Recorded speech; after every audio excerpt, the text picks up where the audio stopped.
ว้าวปลาคึงใหญ่อะลีปรากฏปลาคึง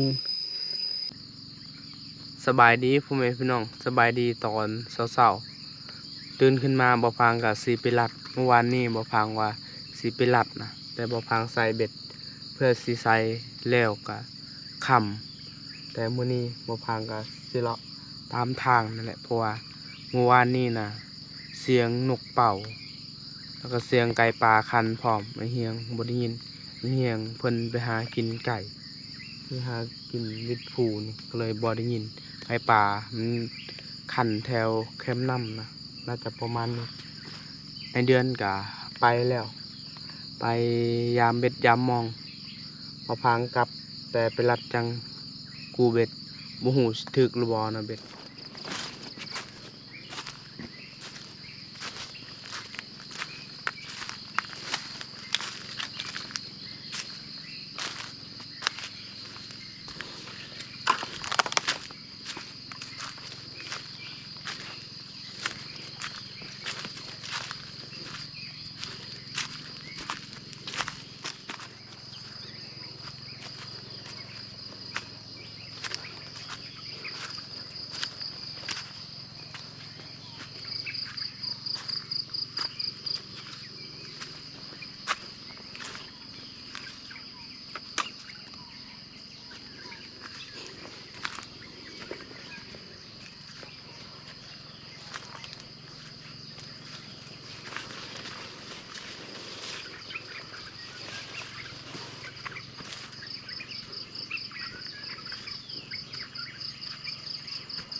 ก็หอกกินเสาดิ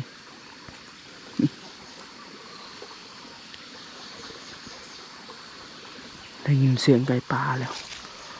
ยิงก็หอกค่ะสลาดอะไรก็หอกยิงบ่ทันซ้ำไปเบิ่งไก่ป่าก่อน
ไปรัดกะ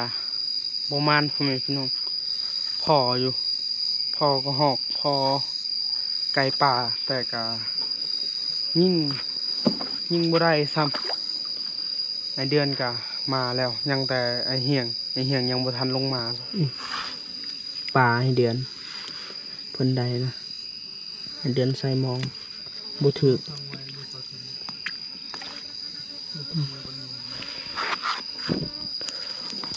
ว้าวปะคึง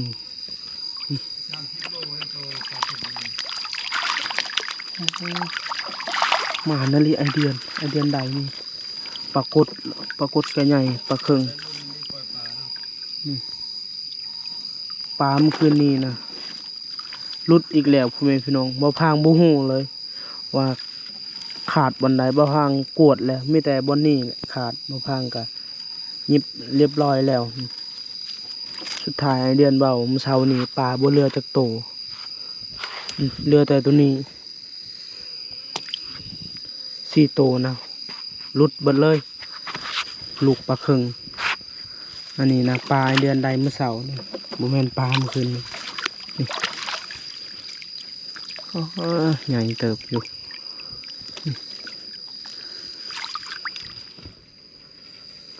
มาพังหนึ่งเขา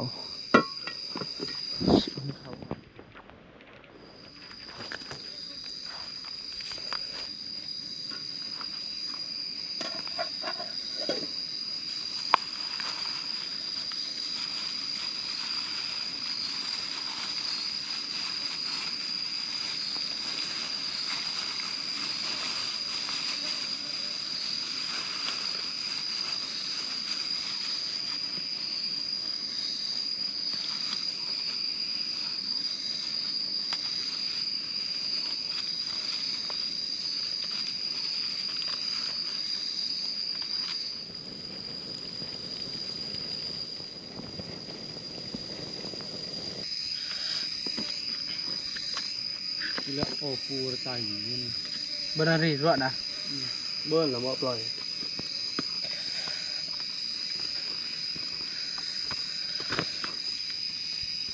นี่เรียกกูตะเป็นน้ำมันดีกว่าเยอะต้องทำงาน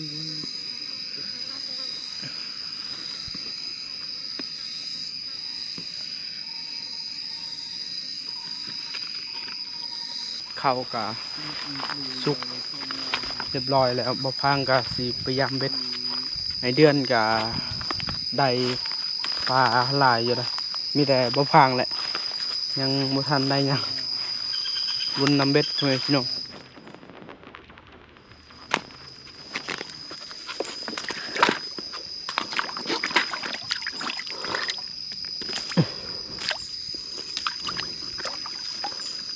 หลังแรกกับบ่ถือ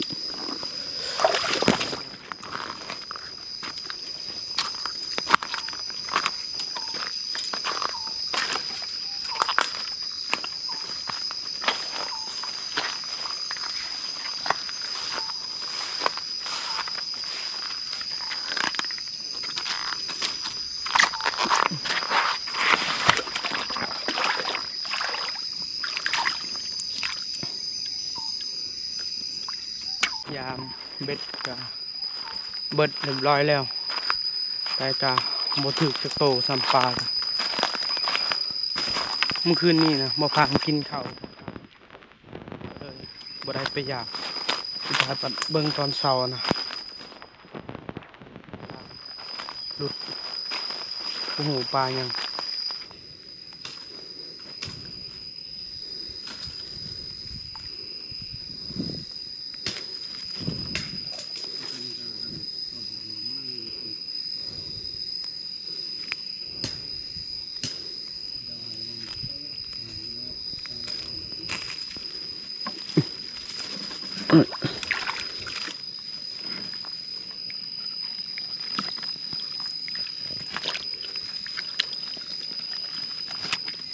ใหญ่อาลีปรากฏ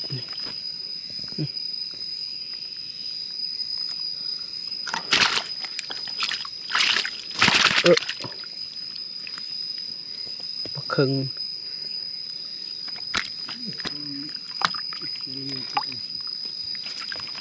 ป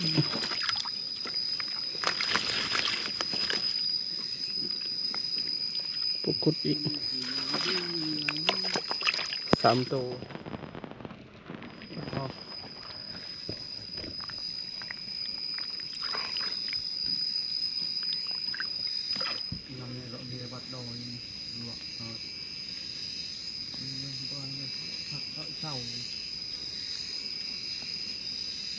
ก่อนชมกรอนตอนวันดวงเห็นไปคันปงชอบตะปงแทนจะเรียบเนาะตอนนี้เบิร์นดาวก็จะจับทำโยนได้ให้ดูจะบอกก็ถึงกับบอด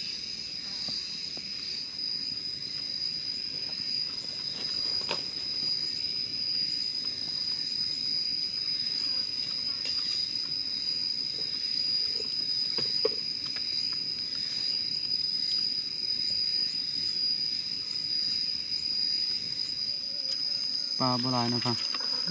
ปกติปลานำเกินจะมีเชียงดังขนาดปลาสูตร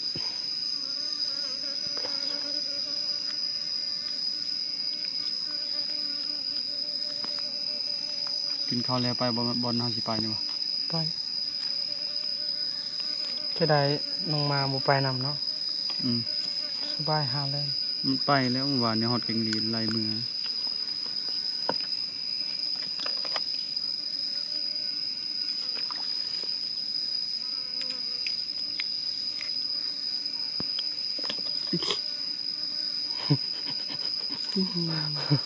คิดว่า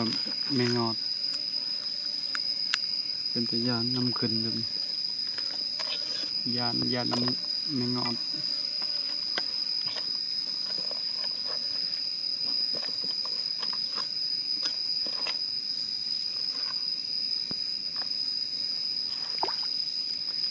ป่าบัดอยากได้ใหญ่เนาะ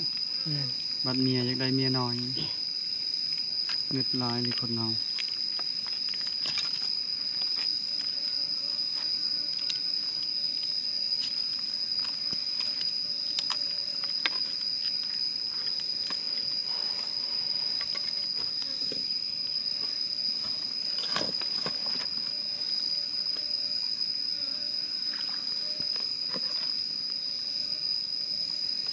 ปิงน้ำบดแกงเนาะ แมน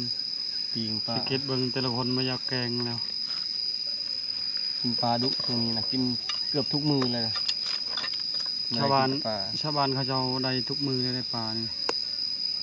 ข้าวบดห้ากับซื้อข้าวบดซื้อกับห้าถ้าได้ซื้อนำมีแค่คนในเฮือนยังซื้อคันว่าก็บ่ค่อยได้ซื้อ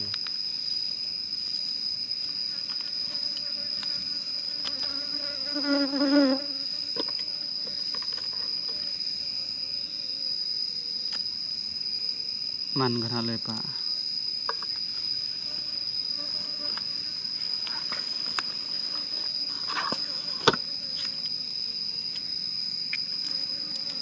ตัวมีตัวนี้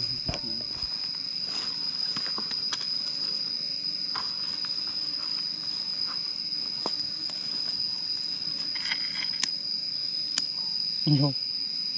ปลาใหญ่กว่า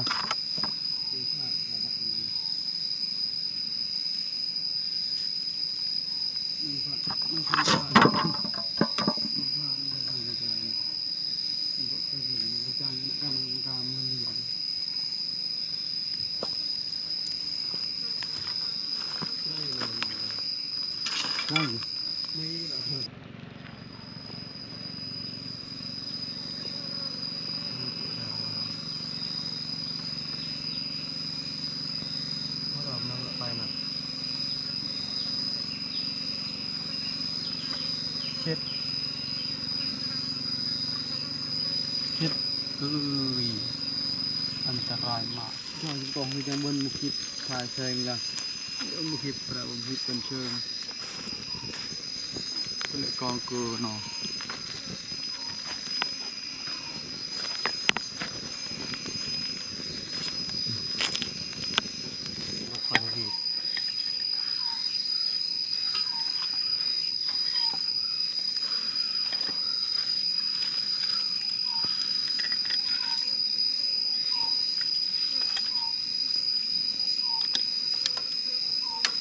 ปิ้งปลาก็สุกเรียบร้อยแล้วแจมคืนนี้มาเว้ยน้องกินข้าวกับไอเดียแซ่บๆมาเด้อไอ้เหี้ยเข้าไปได้ยินเสียงนกกระดูกพร้อมคนสิตกเนาะนี่ปิ้งไก่ปลาเลย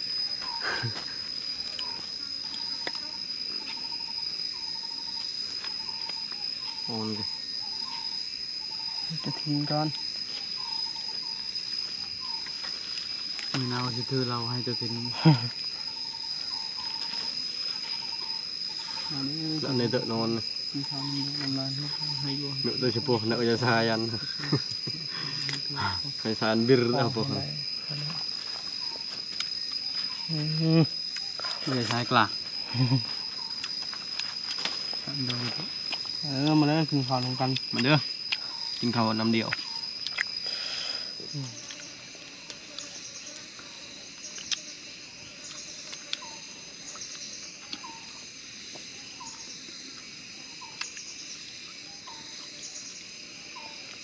อากาศมันเทิมครับมันในบกระดับครับก็ดับบ่มปอก บางตัวอะไร อ๋อเดี๋ยวเราตัดไปกันดูให้มันดูเดี๋ยวเอามา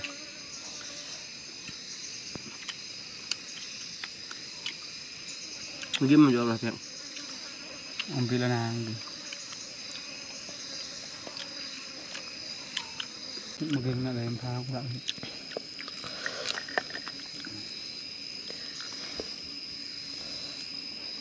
จะมาจำกันแน่น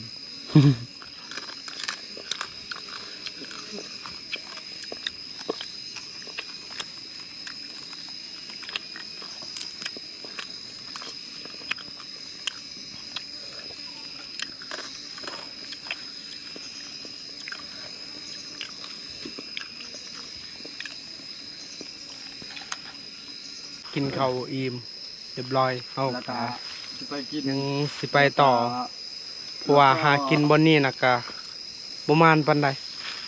พ่ออยู่สัตว์แต่กะสลัด แล้วก็ จำเบ็ดกะประมาณใครแน่ได้ปลาให้เดือนคันในเดือนบ่ได้คือว่าเช้านี้จำแจวปลากะยังเหลืออยู่ยังเหลือ3 ตัวจังได้กะทาติดตามอยู่พุ่นอีกเฮาก็สิไปไก่ได้หลังจากกินข้าวกินน้ำเรียบร้อยกะไปอยู่พุ่นเลยนะพักพรประมาณ30 นาทีกะสิขับเรือลงลุมจะหากินตอนประมาณ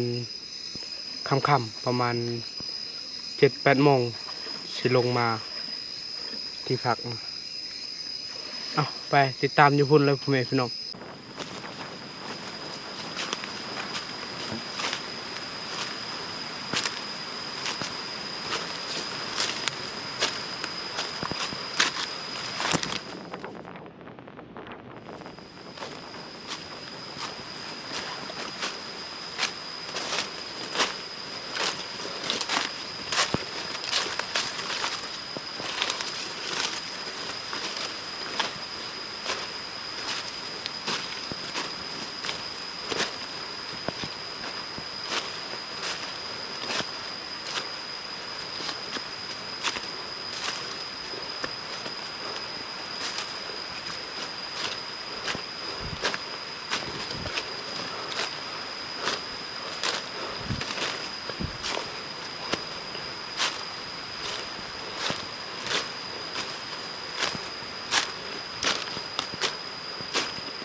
ขึ้นมาฮอดแล้วพ่อแม่พี่น้องพอดีพ่อกุ๊กหมากนะกุ๊กม่วงหล่นอยู่บ่พางเห็นนะบนนี้โหลดกระหอกเมื่อกี้นี้ยิ่งบ่แตกซ้ำสุดท้ายบ่ได้คือเก่าเอ้าสำหรับคลิปนี้ก็สิบ่มีหยังหลายก่อนอื่นก็ต้องขอบใจพ่อแม่พี่น้องที่ติดตามและให้กำลังใจคลิปหน้าพบกันใหม่บ๊ายบาย